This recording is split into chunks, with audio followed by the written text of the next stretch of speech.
Assalamualaikum warahmatullahi wabarakatuh. Perkenalkan, nama saya Amrina Rosyada, NPM 191501201204. Di sini saya akan meresume tentang perspektif Vitruvius dalam berarsitektur, yaitu pada past, now, and future. Menurut Edward Robbins, teori arsitektur dibagi menjadi tiga, yaitu teori in arsitektur itu membahas tentang struktural yang digunakan bangunan. Yang kedua itu teori of arsitektur, yaitu membahas tentang proses desain. Yang ketiga itu membahas tentang teori about arsitektur, yaitu membahas tentang makna dan pengaruh arsitektur dalam konteks sosial budaya. Teori Vitruvius bertentangan dengan teori Sir Henry Wotton.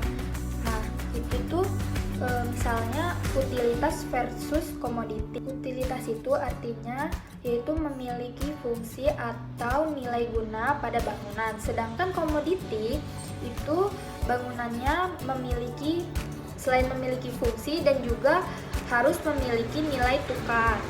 Utilitas didesain sesuai dengan kebutuhan calon pengguna. Sedangkan kalau komoditi itu didesain dipicu oleh persaingan pasar.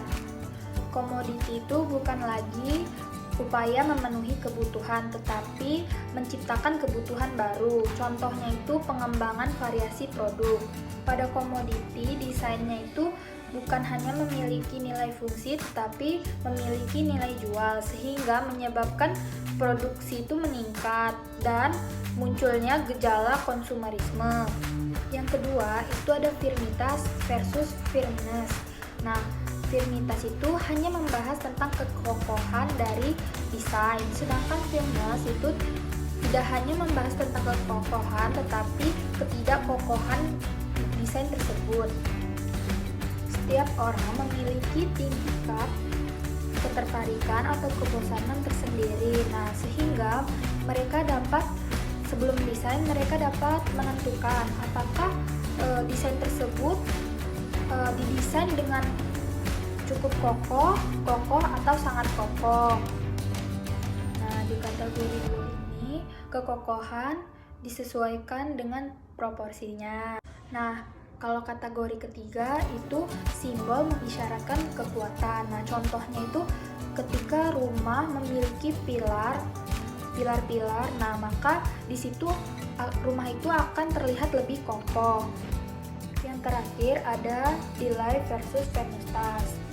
Nah, venustas adalah keindahan yang dihasilkan oleh kenyamanan dan keamanan. Nah, sedangkan delay sendiri itu didesain merujuk pada kegembiraan, sehingga menciptakan atau memunculkan sensasi. Sensasi itu muncul dikarenakan adanya opini publik sendiri. Nah, sekarang kita akan membahas tentang implementasi terhadap teori Vitruvius, yaitu pada masa past, now, and future.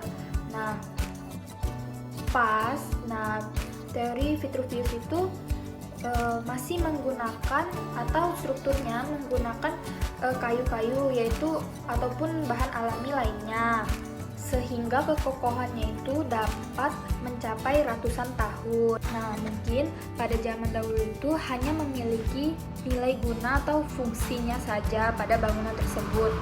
Sedangkan kalau keindahannya itu mengisyaratkan tipologi atau memiliki pesan tersendiri terhadap bangunannya. Nah, di zaman sekarang itu struktur sudah menggunakan beton yang kokoh maupun tidak kokoh. Nah, kita juga dapat menentukan struktur itu cukup kokoh ataupun sangat kokoh. Nah, sedangkan dari utilitas sendiri di zaman sekarang, selain memiliki fungsi atau nilai guna, bangunan juga memiliki fungsi tukar atau memiliki nilai jual. Sedangkan pada keindahannya sendiri itu mereka lebih mementingkan tren dibanding dengan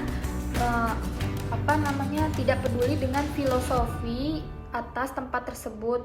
Mungkin di zaman yang akan datang itu utilitas, firmitas, dan venustasnya masih akan mengikuti seperti di zaman sekarang walaupun tidak sepenuhnya.